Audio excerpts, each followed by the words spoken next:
Saudara, perang Iran-Israel belum menunjukkan tanda-tanda mereda. Kedua belah pihak saling melancarkan serangan.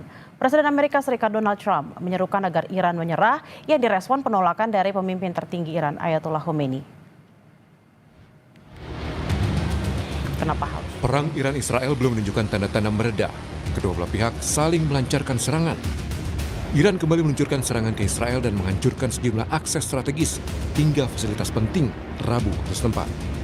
Korps Garda Revolusioner Iran baru-baru ini merilis gambar yang memperlihatkan peluncuran rudal ke wilayah Israel. Gambar ini dirilis sesaat setelah Teheran mengumumkan gelombang serangan ke-11 terhadap Israel. Untuk membalas serangan Israel, Iran telah meluncurkan serangkaian rudal ke beberapa lokasi. Lewat operasi True Promise 3, Iran menargetkan sejumlah lokasi strategis termasuk ke kota Tel Aviv. Sementara pasukan pertahanan Israel IDF menyalakan sirene di sejumlah wilayah pada Rabu pagi. Sirene dibunyikan setelah IDF mendeteksi rudal yang diluncurkan dari wilayah Iran. Sejumlah ledakan terdengar saat sistem pertahanan udara Israel mencegah rudal yang diluncurkan Iran ke udara. Israel juga menyatakan telah melancarkan serangkaian serangan ke ibu kota Iran, Teheran. Sistem pertahanan udara Iran juga merespon serangan dari pihak Israel Rabu pagi. Gambar yang dirilis kantor berita Mer memperlihatkan beberapa cahaya terang terlihat melintas di langit kota Teheran. Beberapa lama kemudian, terjadi serangkaian ledakan di atas langit Teheran. Kepala Staf Angkatan Bersenjata Iran, Abdul Rahim Mousavi, mendesak penduduk di kota-kota besar Israel, Haifa dan Tel Aviv untuk mengungsi, yang memperingatkan akan adanya serangan yang lebih besar lagi. Mousavi bilang serangan yang sebelumnya diluncurkan Iran hanyalah serangan peringatan. Iran akan mengerahkan ratusan pesawat nirawak jarak jauh dengan kemampuan tepat sasaran dan daya rusak berat. اما عملیاتی که تاکنون اجرا شده صرفاً هشدار برای بازدارندگی بوده است و عملیات تنبیهی به زودی اجرا خواهد شد. لذا به جد به ساکنین سرزمین‌های اشغالی به ویژه تل‌آویو و حیفا هشدار داده می‌شود. Sebelumnya, Presiden Amerika Serikat Donald Trump menyampaikan dalam media sosialnya, ia mengetahui lokasi pemimpin tertinggi Iran. Donald Trump pun menyampaikan, kami tak mau misil mengenai warga sipil atau pasukan AS. Kesabaran kami semakin menipis. Trump juga menyerukan agar Iran menyerah. Merespon pernyataan Washington, pemimpin tertinggi Iran, Ayatollah Ali Khamenei, menolak peringatan untuk menyerah tanpa syarat dalam menghadapi serangan Israel. Khamenei menegaskan perdamaian atau perang tidak bisa dipaksakan kepada Iran. Khamenei bahkan memperingatkan keterlibatan Amerika dapat menyebabkan kerusakan yang lebih fatal dan merugikan Amerika Serikat sendiri. اینی که به ملت ایران بگن بیایید تسلیم بشید حرف عاقلانه ای نیست. افراد با خرد که میشناسن ایران رو، میشناسن ملت ایران رو، میشناسن تاریخ ایران رو، هرگز چنین حرفی رو بر زبان جاری نمیکنن. تسلیم چی بگن؟ ملت ایران تسلیم شدنی نیست. آمریکا در این قضیه 100% به ضرر اوست. اونچه که او در این زمینه ضربه خواهد خورد به مراتب بیشتر است از اونچه که ایران ممکنه زده. Iran dan Israel hingga kini masih saling serang. Rudal balasan Israel dan Iran menyebabkan kehancuran dan menelan ratusan korban jiwa. Perang antar dua negara menewaskan lebih dari 200 orang di Iran dan puluhan orang di Israel. Korban mayoritas adalah warga sipil.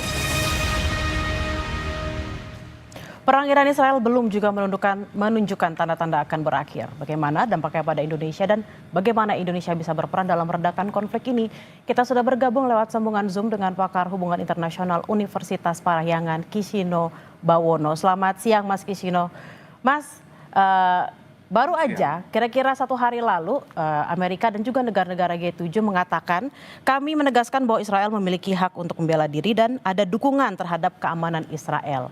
Nah, kalau memang negara-negara G7 ini setuju untuk membantu serangan Israel, apa yang akan terjadi jika mereka semua terlibat? Oke, kalau dari seluruh G7 saya rasa kita permudah aja pembahasannya, kemungkinan yang paling signifikan keterlibatannya, paling besar kontribusinya adalah Amerika Serikat. Kebutuhan Israel dalam rangka menetralisir fasilitas nuklir dari Iran itu ada satu teknologi bom namanya bunker buster, itu sementara cuma dimiliki oleh Amerika Serikat.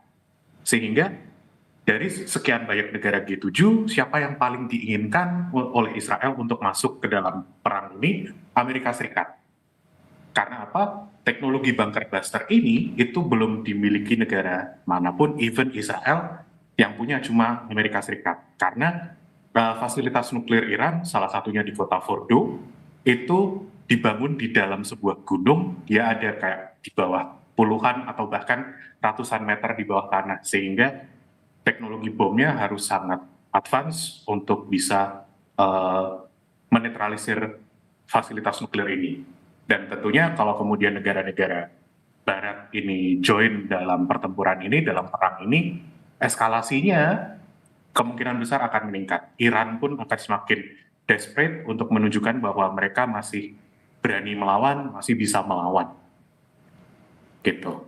Mas Kisino, kalau memang belum ada tanda-tanda bakal mereda, arahnya bakal kemana? Apakah memang dalam waktu dekat bisa meredakah? Karena kalau kita lihat dari pernyataan-pernyataan Iran selama ini, mereka juga agak tersinggung gitu ya dengan adanya serangan yang diberikan oleh Israel, dan juga ternyata Israel didukung oleh negara yang lebih besar seperti Amerika Serikat.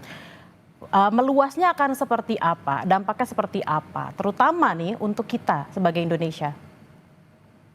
Oke, kalau meluas siapa yang paling mungkin ikut seperti yang saya bilang tadi adalah Amerika Serikat gitu ya. Presiden Donald Trump sudah kayak mengindikasikan Amerika akan join.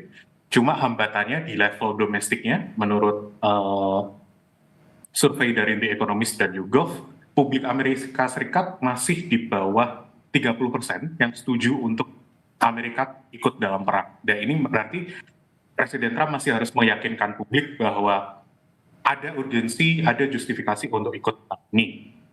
Di sisi lain, partai politik di Amerika Serikat juga ada secara bipartisan masih menjadi yang menyuarakan untuk tidak ikut dalam perang ini.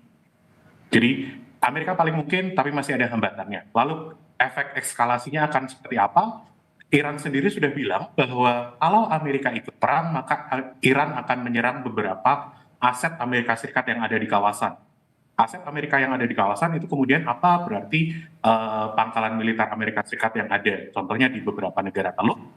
Lalu kemudian aset-aset ekonomi Amerika Serikat seperti perusahaan dan shipping yang ada di wilayah terutama Teluk Hormuz, yang itu ada di selatan Iran, yang itu juga jalur perdagangan penting, di mana Teluk Hormuz ini menjadi paling tidak mendekati sepertiga dari minyak mentah dunia itu suplainya harus melewati Hormuz. Dan kalaupun ada eskalasi, Iran kemudian mereka membalas ke beberapa aset Amerika Serikat di kawasan, termasuk mungkin di Hormuz, dia akan ada gangguan suplai minyak.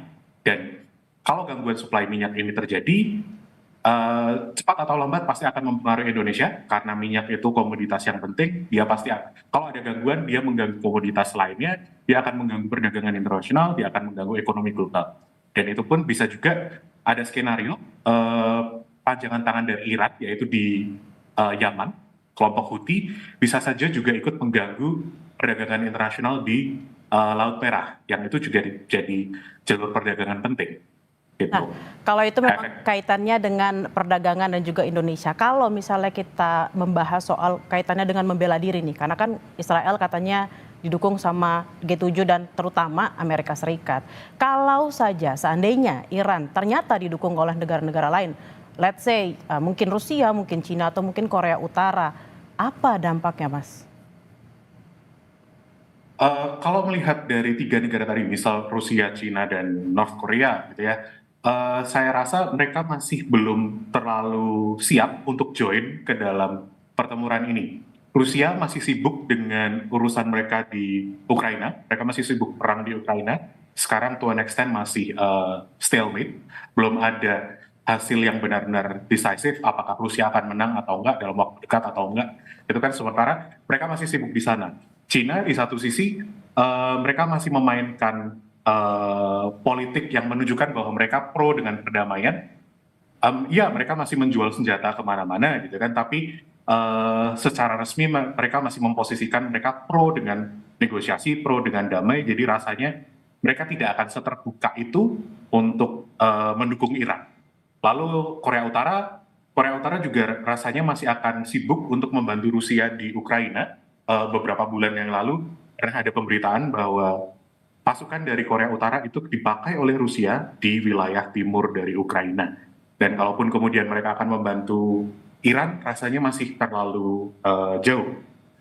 Masih ada untuk diperkirakan sekarang. hal yang harus dihitung-hitung istilahnya gitu ya Mas, karena Iya. memang tadi ada Ukraina juga di sana dan juga mungkin Yes. kalau misalnya pengaruhnya ke permasalahan ekonomi mungkin aja kalau ada negara-negara lain bisa membantu Iran. Nah, Mas, kalau kita lihat kan KBRI ini di Teheran sudah mengumumkan meningkatkan dari siaga 2 ke siaga 1 untuk WNI mulai untuk dievakuasi. Nah, ini jadi dampak yang sangat signifikan terkait dengan intensnya serangan antara Israel dan Iran ini. Ya, sepatutnya pemerintah Indonesia memikirkan keselamatan WNI dan ini paling tidak salah satu bentuk apresiasi yang bisa kita berikan adalah paling tidak pemerintah memikirkan sekian WNI kita yang ada di sana dengan menyiapkan rencana evakuasi ini. Semoga ya harapannya adalah kita prepare for worst case scenario gitu kan. Idealnya tidak ada eskalasi, idealnya Iran dan Israel akan ke meja perundingan, tapi ya daripada kenapa-kenapa ya Kemlu seharusnya sudah menyiapkan ini dan ya sepatutnya kita apresiasi. Semoga sih proses evakuasinya berjalan dengan lancar. Ya, kita memang harus prepare for the worst. Prepare for the worst-nya adalah lebih baik memang WNI kita untuk dievakuasi terlebih dahulu agar tidak ada dan diharapkan memang tidak ada korban jiwa dari warga negara Indonesia. Terima kasih Kisino Bawono, pakar hubungan internasional Universitas Parayangan. Selamat beraktivitas kembali dan salam sehat.